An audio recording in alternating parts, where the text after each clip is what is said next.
Good morning friends, Miracle stock ట్రేడర్స్కి స్వాగతం. చూడండి ఫ్రెండ్స్, వీడియోలోకి వెళ్ళే ముందు ఎర్లీ మార్నింగ్ అప్డేట్స్, అలాగే ఇంట్రాడే పాయింట్ ఆఫ్ వ్యూలో లైవ్లో లెర్నింగ్ వ్యూస్, ఓవరాల్గా మార్కెట్ మీద పొజిషనల్ వ్యూస్ ఇట్లాంటివి కావాలంటే మిరాకిల్ స్టాక్ ట్రేడర్స్లో మీరు సబ్స్క్రైబర్స్ అవటమే కాకుండా ఫ్రీ టెలిగ్రామ్ గ్రూప్లో జాయిన్ అవ్వండి అని చెప్తాను. ఎవరైతే మన ఛానల్కి కొత్తగా వస్తున్నారో వాళ్ళని సబ్స్క్రైబ్ చేయమని నేను చెప్పను. ఒక 3-4 వీడియోస్ చూస్తే కనుక మన ఛానల్లో ఆటోమేటిక్గా మీకు నచ్చి సబ్స్క్రైబ్ చేస్తారు. అలాగే మీరు చూస్తున్న వీడియో కింద డిస్క్రిప్షన్లో ఫ్రీ టెలిగ్రామ్ లింక్ ఇచ్చాను. స్టాక్ మార్కెట్ అనేది డైనమిక్. సోషల్ మీడియా, మనం టీవీ ఛానల్స్ వీటిలో చెప్పే స్టాటిక్ థింగ్స్ ఈవినింగ్ అనేవి నెక్స్ట్ డే మార్నింగ్ లైవ్ మార్కెట్లో పనిచేయవు, పెద్దగా మనకి బెనిఫిట్ అవ్వు అనే విషయం మీలో చాలామందికి తెలుసు. మేబీ బిగినర్స్కి తెలియకపోవచ్చు. అందువల్ల ఏంటంటే లైవ్ మార్కెట్లో నేను అందుబాటులో ఉన్నప్పుడల్లా ఏంటంటే నా లెర్నింగ్ వ్యూస్ని పోస్ట్ చేస్తూ ఉంటానన్నమాట. మీరు ఫ్రీగా జాయిన్ అవ్వచ్చు ఈ లింక్ ద్వారా. చూడండి ఫ్రెండ్స్, ముందుగా టీసీఎస్ గురించి, చార్ట్ గురించి చూద్దాం.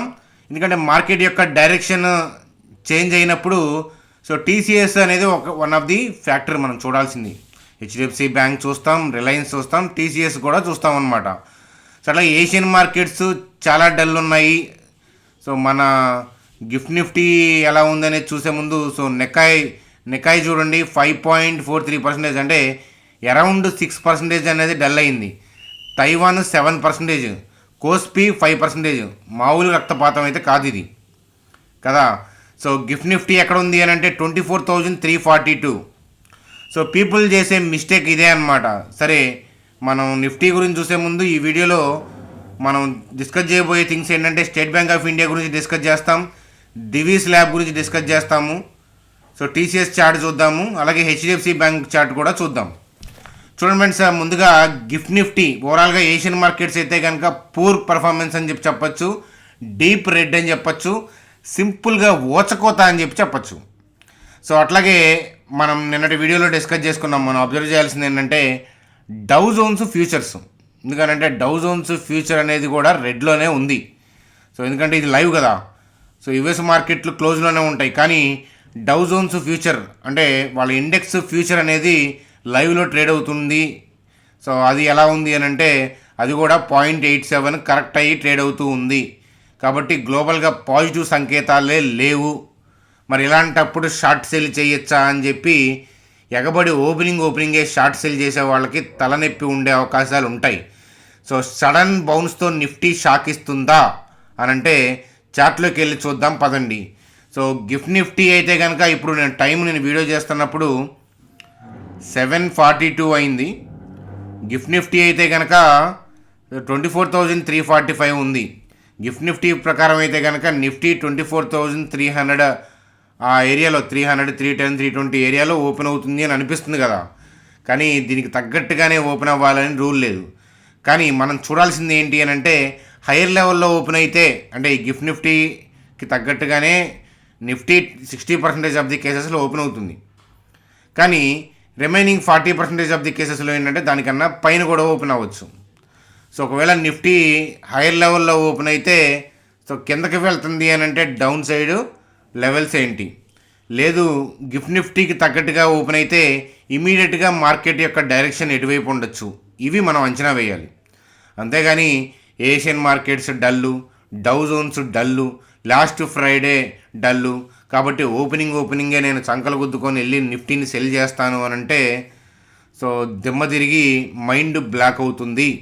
ఎందుకనంటే మనం చెప్పుకున్న నెగిటివ్ థింగ్స్ అన్నీ కూడా ఈ స్టాక్ మార్కెట్లో ఏ కొద్ది పరిపాటి ఉన్నా, ఏ కొద్ది నాలెడ్జ్ ఉన్నా కూడా వాళ్ళకు కూడా డౌన్ అని తెలుసు.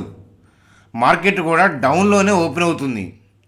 మనకేమీ ఫ్రైడే క్లోజింగ్ దగ్గర ఓపెన్ అయ్యి అయ్యా మీరు సెల్ చేసుకోండి నేను నిదానంగా పడతానని ఏం చెప్పదు కదా.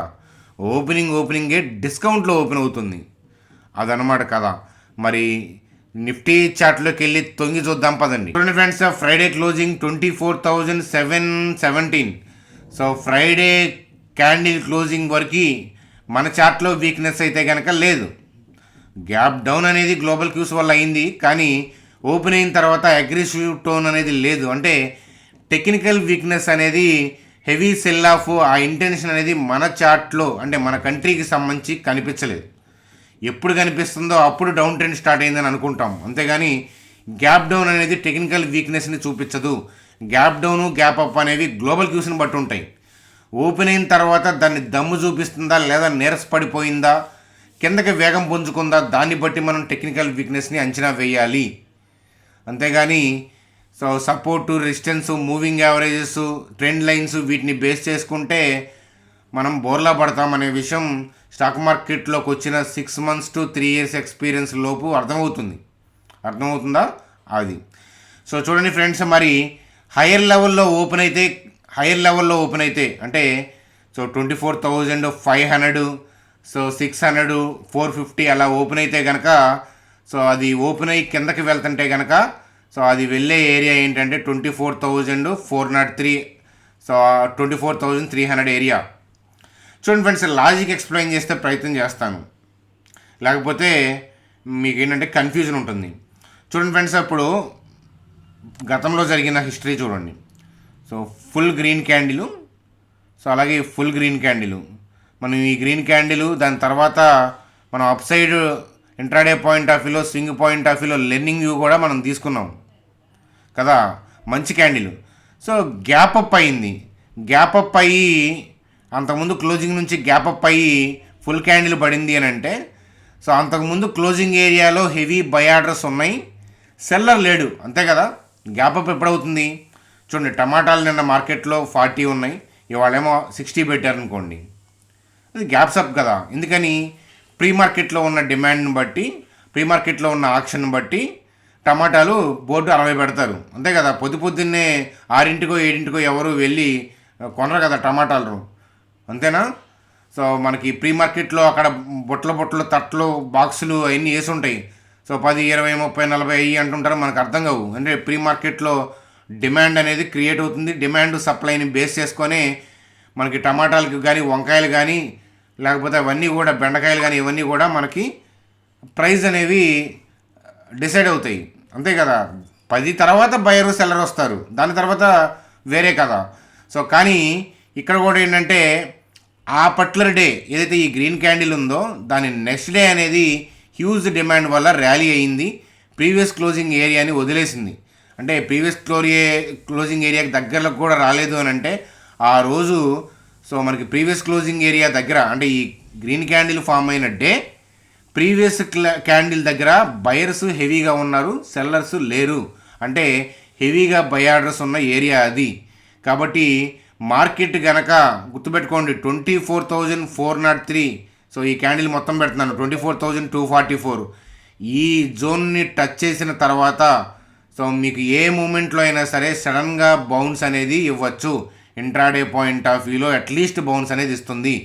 కాబట్టి ఈ 24,403, 24,244 ఈ జోన్లో మనం సెల్ పాయింట్ ఆఫ్ వ్యూలో కాదు, ఇంట్రాడే పాయింట్ ఆఫ్ వ్యూలో, అప్సైడ్ పాయింట్ ఆఫ్ వ్యూలో ఆలోచించాలి అని చెప్పి మరొకసారి చెప్తాను. మీరు జాగ్రత్తగా చూస్తే గిఫ్ట్ నిఫ్టీకి తగ్గట్టుగా అయితే కనుక నిఫ్టీ ఇలా 24,320 ఆ ఏరియాలో ఓపెన్ అయింది అనుకోండి, ఈ 24,320, 24,244 నుంచి నిఫ్టీ అనేది ఒక 200 to 300 పాయింట్స్ బౌన్స్ ఇచ్చే అవకాశాలు ఉన్నాయి అని చెప్పి చెప్తాను. ఎందుకనంటే everybody wants to cell. Open అవ్వగానే రిటైల్ పీపుల్ సెల్. ఇప్పుడు చూడండి, మీరు ఈ వీడియో చూడకముందు మీ ఒపీనియన్ ఏంటి? ఓపెన్ అవ్వగానే సెల్ కొట్టాలనే పాయింట్ ఆఫ్ వ్యూలో ఉంటారు, ఎక్కడ ఓపెన్ అవుతుంది అనేది చూసుకోరు. కానీ బయర్ దగ్గర ఓపెన్ అవుతున్నారు కాబట్టి ఈ షార్ట్సే మేబీ డౌన్ ట్రెండ్ స్టార్ట్ అవ్వచ్చు, కానీ వాళ్ళు ఏంటంటే ఇమీడియట్గా రిటైల్ పీపుల్ సెల్ మోడ్లో ఉంటారు. కాబట్టి ఇన్స్టిట్యూషనల్ ప్లేయర్స్ కూడా సెల్లో ఉంటే మరి బై చేసేది ఎవరు? ఆర్డర్లు ఎగ్జిక్యూట్ అవ్వవు కదా. అందుకని ఈ ఏరియా కనుక వస్తే చూడండి, నేను కరెక్ట్గా ఏ ఏరియాలో ఓపెన్ అవుతుందని మనం ఎవరు ఊహించలేం కదా. కానీ ఈ ఏరియాలో నుంచి అయితే కనుక బావులో ఓటు వచ్చినట్లు సడన్గా ఇంట్రాడేలో అయితే కనుక ఖచ్చితంగా షాక్ ఇస్తుంది. మీరు రాసి పెట్టుకోండి, 24,003 చూడండి, ఈ లెవెల్ మెయింటైన్ చేస్తాను, కొంచెం మాడిఫై చేస్తాను చూడండి, 24,396, 24,244. ఈ జోన్ నుంచి అయితే కనుక బౌన్స్ అనేది వస్తుంది. అదనమాట. గిఫ్ట్ నిఫ్టీ కనుక 24,300, 310 ఆ ఏరియాలో ఓపెన్ అయితే నిజంగా ఎవరైతే ఈ జోన్లో అప్సైడ్ వ్యూ తీసుకుందాం అనుకునే వాళ్ళకి అదృష్టవంతులే అని చెప్పి చెప్తాను. నేను మరొకసారి చెప్తున్నాను, టెలిగ్రామ్ గ్రూప్లో ఇచ్చే అప్డేటు కన్ఫర్మేషన్ అప్సైడ్ వ్యూకి చాలా ఇంపార్టెంట్. అంతే కదా, మనం మాట్లాడుకునేది స్టాటిక్ లెవెల్, కానీ అక్కడ నిజంగా ఆ లెవెల్లో దమ్ము చూపిస్తుందా లేదా అనేది టెలిగ్రామ్ గ్రూప్ అనమాట. కాబట్టి మీరు టెలిగ్రామ్ గ్రూప్లో మెంబర్ అవ్వకపోతే మరొకసారి చెప్తున్నాను, మీరు చూస్తున్న వీడియో కింద డిస్క్రిప్షన్లో ఉంది అదనమాట. అలాగే సో లైవ్లో ఏదైనా మంచి ఎక్స్ప్లెనేషన్ ఇవ్వాలి అని అంటే సో వెబినార్ల ద్వారా చెప్తుంటాను అప్పుడప్పుడు. సో చూడండి, మీరు ఇన్వెస్ట్మెంట్ స్టాక్స్ స్టడీ చేయాలన్నా, నేర్చుకోవాలన్నా, అలాగే ఏంటంటే మనం కండక్ట్ చేసే వెబినార్లు అటెండ్ అవ్వాలన్నా, అప్పుడప్పుడు వీకెండ్స్ కండక్ట్ చేస్తుంటాం, అట్లాంటివి అటెండ్ అవ్వాలన్నా మీరు వీడియో కింద డిస్క్రిప్షన్లో ఏంజల్ జీరోదా లింక్స్ ఉన్నాయి కదా, మన లింక్స్ ద్వారా అకౌంట్ ఓపెన్ చేసి మీరు చూస్తున్న కింద డిస్క్రిప్షన్లో ఒక నెంబర్ ఇచ్చాను కదా, ఆ నెంబర్కి మీరు ఐడిని ఏంటంటే వాట్సాప్ చేయండి అని చెప్తాను. సో కొద్ది క్యాపిటల్ అయిన పర్లేదు మీ క్యాపిటల్తో వస్తే మంచి బెనిఫిట్స్ అనేవి గ్రూప్లో ఉంటాయి. ఈటీఎఫ్లో కూడా మార్కెట్ కరెక్షన్లో ఈటీఎఫ్లకు సంబంధించి కూడా ఇన్వెస్ట్మెంట్ స్టడీస్ మనం చేసుకోవచ్చు అనమాట, లెర్నింగ్స్ చేసుకోవచ్చు. కాబట్టి ఆ విషయం అనేది అర్థం చేసుకోమని చెప్తాను. చూడండి సార్, బ్యాంక్ నిఫ్టీలో దానికి మించి లెవెల్ ఉంది, అంటే నిఫ్టీ కన్నా స్ట్రెంత్ లెవెల్ ఉంది బ్యాంక్ నిఫ్టీ. అదేంటో చూసే ముందు దివీస్ ల్యాబ్ యొక్క Q1 అప్డేట్ చూడండి. Operating revenue so year on year point of వ్యూలో 19% పెరిగింది. ప్యాడ్ చూస్తే 20% పెరిగింది. సో అలాగే జేపీ మోర్గానా వాళ్ళు ఎస్బీఐ గురించి చెప్తున్నారు. ఎస్బీఐ రిజల్ట్స్ చూసాం కదా మనం. సో రిజల్ట్స్ ఉన్నాయి. జేపీ మోర్గాన్ వాళ్ళేమో సెల్ టార్గెట్ ఇస్తే సిఎల్ఎస్ఏ వాళ్ళేమో అప్సైడ్ టార్గెట్ ఇచ్చారు. సో వీళ్ళు డౌన్ సైడ్ టార్గెట్ 725 అంటున్నారు. కారణం ఏంటంటే లోయర్ ఆపరేషనల్ ఎక్స్పెండిచర్ అని చెప్తున్నారు. అలాగే క్రెడిట్ కాస్ట్ పెరిగిందని చెప్తున్నారు. ఇవన్నీ కూడా అలాగే డిపాజిట్స్ డిక్లైన్ అని చెప్తున్నారు quarter and quarter point of వ్యూలో. గ్రోత్ అనేది తగ్గింది అనే పాయింట్ ఆఫ్ వ్యూలో చెప్తున్నారనమాట. సో ఇలాంటివన్నీ కూడా వాళ్ళు చూసి ఏంటంటే ఈ డౌన్ సైడ్ టార్గెట్గా ఇస్తున్నారు. 778 నుంచి 725కి డౌన్ సైడ్ టార్గెట్ వ్యూ అనేది జేపీ మోర్గాన్ వాళ్ళు ఇస్తున్న వ్యూగా చూడండి. సార్, బ్యాంక్ నిఫ్టీ గురించి చూసే ముందు మనం ప్రధానంగా చూడాల్సింది హెచ్డిఎఫ్సి బ్యాంక్ చార్ట్. ఎందుకంటే వెయిటెడ్ స్టాక్ నిఫ్టీ, బ్యాంక్ నిఫ్టీలోనే కాదు, నిఫ్టీలో హెవీ వెయిటెడ్ స్టాక్ ఏంటి అని అంటే హెచ్డిఎఫ్సి బ్యాంక్ కదా, అందుకని. సో అయితే ఏంటంటే హెచ్డిఎఫ్సి బ్యాంకు సపోర్ట్ చేస్తుంది మార్కెట్కి. రిమైనింగ్ అన్నీ కూడా మనకి విరుద్ధంగా ఉన్నా కూడా మార్కెట్లో ఎక్కువ వెయిటెడ్ స్టాక్ ఉండటం వల్ల నిఫ్టీ అంతగా డ్యామేజ్ అవ్వలేదని చెప్పచ్చు. అయితే హెచ్డిఎఫ్సి బ్యాంక్లో కనుక సెల్లింగ్ స్టార్ట్ అయ్యే థింగ్ మనకి ఉంటే కనుక అబ్జర్వేషన్ మనం సో మార్కెట్ యొక్క బ్రాడ్ వ్యూని డౌన్ సైడ్కి చేంజ్ అయ్యింది అని చెప్పి మనం చెప్పుకోవచ్చు అనమాట. సో అట్ ప్రెజెంట్ అయితే కనుక ఇప్పుడున్న మూమెంట్కి లాస్ట్ క్లోజింగ్ అయితే కనుక హెచ్డిఎఫ్సి బ్యాంక్ అయితే కనుక చాలా స్ట్రెంతీగా ఉంది అని చెప్పచ్చు. సో అలాగే ఐసిఐసి బ్యాంక్ని కూడా రన్నింగ్లో మనం చూద్దాం. సో టీసీఎస్లో అయితే కనుక డౌన్ సైడ్ స్టార్ట్ అయింది, మరి ఎంతలా కంటిన్యూ అవుతుంది అనేది మనం రన్నింగ్లో చూడాలన్నమాట. సో టీసీఎస్లో కూడా మనకి సెల్లింగ్ అనేది వచ్చింది ఫ్రైడే. సో ఈరోజు మనకి ట్రెండ్ చేంజ్ అయిందా లేదా డౌన్ సైడ్కి లేదు అనేది ఈరోజు మనకి పిక్చ క్లారిటీ అనేది వస్తుందన్నమాట. సో అది ఫ్రెండ్స్. సో అలాగే మనం ఫైనల్గా బ్యాంక్ నిఫ్టీ యొక్క చార్టు, దాని యొక్క కీ లెవెల్స్ని మనం చూసేద్దాం. సో హ్యూజ్ డిస్కౌంట్ ఓపెన్ అవుతుంది కాబట్టి సో మనం చూడాల్సిన లెవెల్ అయితే కనుక 50,444, అలాగే 50,243. సో ఇది కీ లెవెల్గా పనిచేస్తుంది. సో విషయం ఏంటంటే దాని కింద కూడా ఏంటంటే మంచి బై ఆర్డర్సే కనిపిస్తున్నాయి. సో కాబట్టి షార్ట్ సేల్ మాత్రం నేను ప్రిఫర్ చేయను. సో ఈ జోన్లో జాగ్రత్త చూసుకుంటా 50,344, 49,736 ఈ జోన్లో ఎక్కడ ఓపెన్ అవుతుంది, సో ఏ లెవెల్ నుంచి మనకు బౌన్స్ రావచ్చు అనేది రన్నింగ్లో చూసుకుంటా మనం up side view point of వ్యూలో ప్లాన్ చేయొచ్చు ఇంట్రాడేలో అని చెప్తాను. అదనమాట. సో అది ఫ్రెండ్స్ మనకి థింగ్స్. ఇంట్రాడే పాయింట్ ఆఫ్ వ్యూలో ఎంతమంది మార్కెట్ని అబ్జర్వ్ చేస్తూ ఉన్నారు అనేది కామెంట్ సెక్షన్లో తెలియజేయండి. మీకు ఏదైనా క్వెరీస్ ఉన్నా కామెంట్ సెక్షన్లో తెలియజేయండి ఫ్రెండ్స్, నేను రిప్లై ఇచ్చే ప్రయత్నం చేస్తాను.